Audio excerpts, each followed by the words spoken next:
दूसरा पॉइंट जो आती है दर समीकरण की प्रतिस्थापन विधि।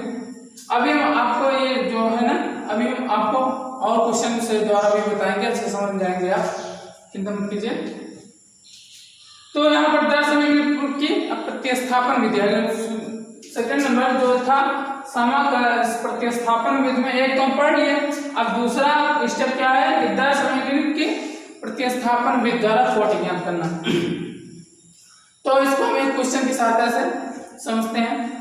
देखो NO व Cl2 के मध्य अपक्रिया के आंकड़े निम्न चर है। ओके, तो यहाँ पर NO Cl2 और दर की मात्रा दी गई है।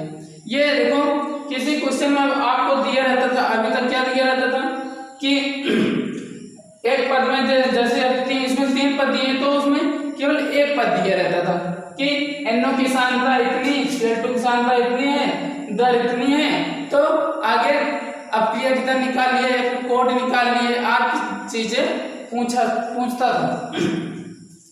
लेकिन यहाँ पर इस तरह नहीं है, यहाँ पर आपको कई स्टेप में दे रहा है जिसके द्वारा आपको कोट ज्ञात करनी होगी। तो अब देखो यहाँ पर कोट निकालने के लिए सर्वप्रथम तो हम पहले क्वेश्चन क्या पूछ रहा है उसको जान लेते हैं कि 10 समीकरण इसके लिए निकाल लीजिए। दर नियतांक का मान निकालिए फर्स्ट पद के अनुसार, अर्थात (10⁻³ वाले दर के नियम अनुसार। और क्या पूछ रहा है, यदि NO की सांद्रता इतना और Cl2 की सांद्रता इतना हो तो अपक्रिया की दर ज्ञात कीजिए। तो देखो इसको भी हम समझने का प्रयास करते हैं अच्छे से। तो सर्वप्रथम तो माना कि दर समीकरण इस पद के लिए ये R हो गया। अब इस पद के लिए हम दर समीकरण क्या ले सकते हैं, R बराबर K × NO की पावर m Cl2 की पावर m। ओके, क्योंकि पहला पद है इसके ऊपर जो कोट जाएगी m और ये दूसरा पद है अर्थात इसके ऊपर कोट जाएगी m। तो यहाँ पर m व m माने हैं NO के ऊपर m, Cl2 के ऊपर n। इतनी बात आई समझ में। फिर अब देखो इन्हीं का मान हम इन समीकरण में, ये तीनों पद का मान इसी समीकरण में रखते हैं। पहला पद जब हम इस समीकरण में रखते हैं तो r के स्थान पर ये वाला पद आता है 1 × 10⁻³ के, तो ऐसे क्योंकि हमें मालूम नहीं है। और NO के स्थान पर ये वाली सांद्रता, Cl2 के स्थान पर उसी के सामने वाली सांद्रता अर्थात Cl2 वाली 0.05। ओके, तो ये होगी फर्स्ट रिएक्शन। फिर सेकेंड स्टेप में इसको रखेंगे NO के स्थान पर, Cl2 के स्थान पर इसको रखेंगे और दर के स्थान पर 3 × 10⁻³ उसी प्रकार थर्ड वाले में 0.15 m, 0.05 और 9 × 10⁻³ ऐसे तीनों में रख लेंगे।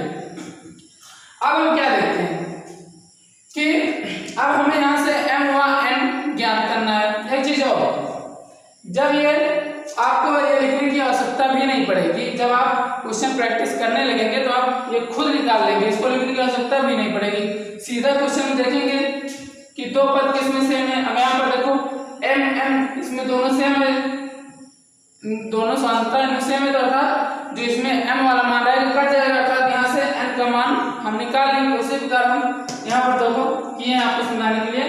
तो फर्स्ट में सेकंड से डिवाइड करने से, अब यहाँ पर देखो ध्यान से, ये वाला पद और ये वाला पद सेम है, डिवाइड कर रहे हैं तो ये कट जाएगा। कैसे ये कट जाएगा, 10⁻³ से 10⁻³ कट जाएगा, तो 1/3 की पावर n। ये देखो यहाँ से दशमलव कट जाएगा ना, और ये 5 × 15 1/3 आएगा।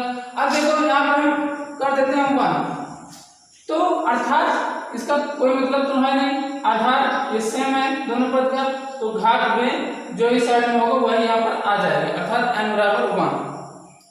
ओके, इतनी बात है इसमें। अब हम यहाँ से m निकालते हैं। यहाँ पर पहले m भी निकाल सकते थे, m कैसे निकाल सकते थे, तो अब इसमें देखो हम पहला और लास्ट पद लेते तो n वाला पार्ट घट जाता, तो यहाँ पर m निकल के आ जाता। अब हम देखो अब m निकालना है तो पहले में थर्ड से डिवाइड करने से। अब क्यों फर्स्ट में डिवाइड सेकंड से डिवाइड कर रहे हैं, क्योंकि यहाँ पर आपको देखो m, ये एक पद को आपको हटाना हो गया, तो m वाले पद को हटाओ या फिर n वाले पद को हटाओ। जैसे इस वाले पद में हमने m वाले पद को हटाने का प्रयास किया, अब हटाने का प्रयास करने के लिए m वाले पद को देखेंगे कि जो ऊपर नीचे सांद्रता है दोनों में सेम होनी चाहिए। उसी प्रकार अब m हमें निकालना है तो m को हटाना होगा। अब m का मान उस पद में देखेंगे कि जिसमें दोनों उसकी सांद्रता समान रहे तभी तो जब डिवाइड करेंगे तो दोनों हट जाएंगे। अब यहाँ पर इसको और इसको ले रहे हैं तो देखो फर्स्ट एंड थर्ड से भाग देते हैं तो यहाँ पर देखो इसकी सांद्रता सेम है ना, अर्थात ये अपॉन ये, तो अब ये कट जाएगा तो अर्थात यहाँ से k की मान 10⁻³ कट जाएगा तो यहाँ पर आएगा 1/9 1/3 पावर m, यहाँ से भी दशमलव कट जाएगा 5×3=15।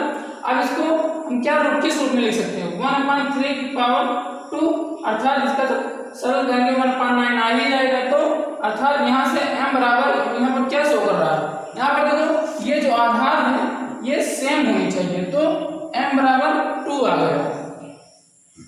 अब 10 समीकरण तो हम आराम से लिख ही सकते हैं, m भी ज्ञात हो गया और n भी ज्ञात हो गया।